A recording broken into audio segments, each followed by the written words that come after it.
안녕하세요. 전섬의 기업사랑 TV 북립입니다. 오늘은 저자 김용진의 오직 한 사람에게라는 책을 요약해 보았습니다. 미래 기업은 어떻게 생존하고 성장하는가? 4차 산업혁명의 핵심은 온디맨드 서비스를 제공하기 위한 디지털 트랜스포메이션입니다. 디지털 트랜스포메이션은 기업이 가진 자원이나 프로세스를 표준화 모듈화해 디지털로 변혁함으로써 고객들이 요구하는 온디맨드 서비스를 실제로 구현하게 해줍니다.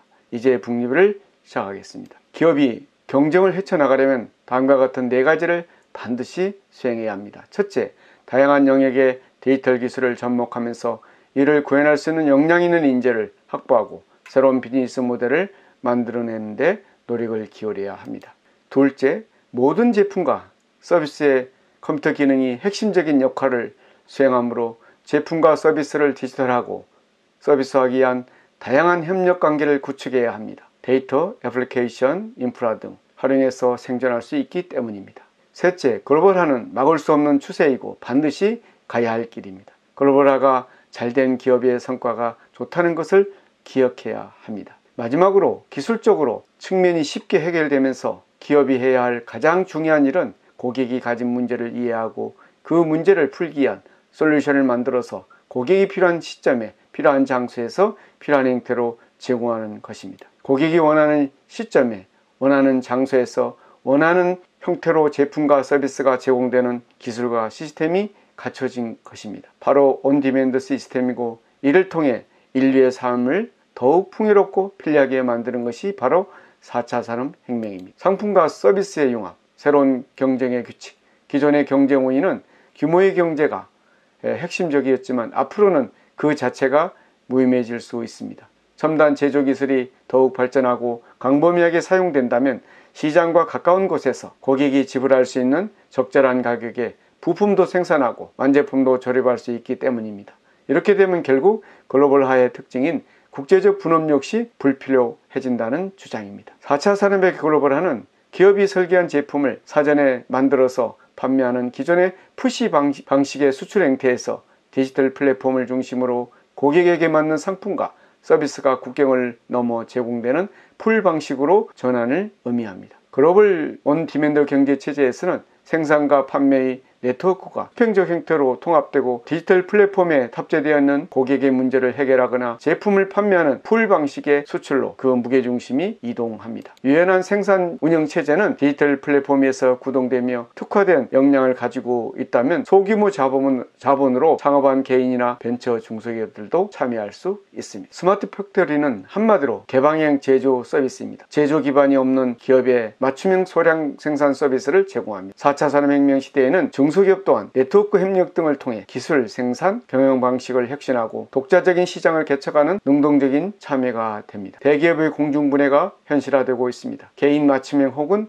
온디맨드 서비스로 진화하면서 대량 생산에 의존하는 규모의 경제가 무의미해지면서 지금까지 공급자 중심의 대량 생산에 의지해 경쟁력을 유지해온 대기업은 설 자리를 이럴 것입니다. 공유경제, 구독경제에 의해 온디맨드 이코노믹이 있습니다. 4차 산업혁명이 가져온 비즈니스 모델의 변화 중 가장 많이 언급되고 있는 것이 공유경제, 구독경제, O2O 비즈니스 모델입니다. 온디맨드의 기업 경쟁력을 나타내는 핵심 단어에는 시장 점유율이 아니라 고객 점유율입니다. 고객 점유율은 고객을 사람에게 우리 회사가 얼마나 많은 서비스를 제공하고 있는지를 명확하게 나타내는 것입니다. 글로벌 전문 아웃소서가 넘쳐나는 4차 산업혁명 시대에는 핵심 역량이 무엇인지 파악하기에 노력하는 것보다 차별에 집중하는 것이 더욱 현명한 전략입니다. 기업은 핵심 역량의 소유에 집착하기보다는 각각의 필요한 역량을 어떻게 소유해서 사용으로 유연하게 전환할지를 고민해야 합니다. 온디맨드 시대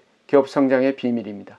디지털 경제에서 기업은 자신보다 더 많은 정보를 가진 소비자 혹은 자신이 제공하는 제품이나 서비스에 대해 잘 아는 것을 넘어서 더 새로운 것을 요구하는 소비자와 소통함으로써 당면한 문제를 해결해야 합니다. 지금은 디지털 네트워크의 확산으로 롱테일의 영역, 기존의 핵심 제품이나 서비스가 아닌 나머지가 소비되는 시장을 말합니다. 자원의 모듈 하나, 디지털화를 심화해 고객의 요구에 탄력적으로 대응할 방안을 찾는 것입니다. 고정비 투자가 급격하게 증가하고 변동비의 증가는 거의 없는 특성이 있습니다. 그로 인해 손익분기점이 달성이 많이 늦어질 수 있다는 점이 두 번째 변화입니다. 고객의 문제에 대한 이해와 동시에 기술에도 관심을 가져야 한다는 것입니다. 고객의 문제는 지속적으로 바뀌고 이를 해결하는 기술들도 빠른 속도로 바뀌고 있습니다. 기업은 고객이 어떠한 방식으로 가치 창출에 참여하는가, 고객의 문제를 어떻게 해결할 것인가를 중심으로 고객의 유행을 분류해야 합니다. 고객의 요구는 어디까지인가?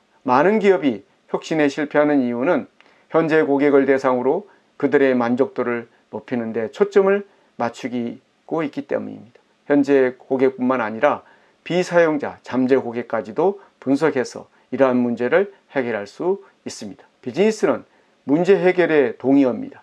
기업은 지속적인 성장을 위해 끊임없이 문제 해결에 도전해야 합니다. 고객의 문제를 이해하는 것을 달리 표현하면 고객이 왜 우리 기업과 함께 가치를 창출하는 프로세스에 참여하지 않는지를 이해하는 것입니다. 4차 산업혁명이 디지털 기술로 온디맨드 서비스를 만들어 고객 문제를 해결하는 것이라고 강조하고 있습니다. 오늘 전샘의 북리뷰를 마치겠습니다. 감사합니다.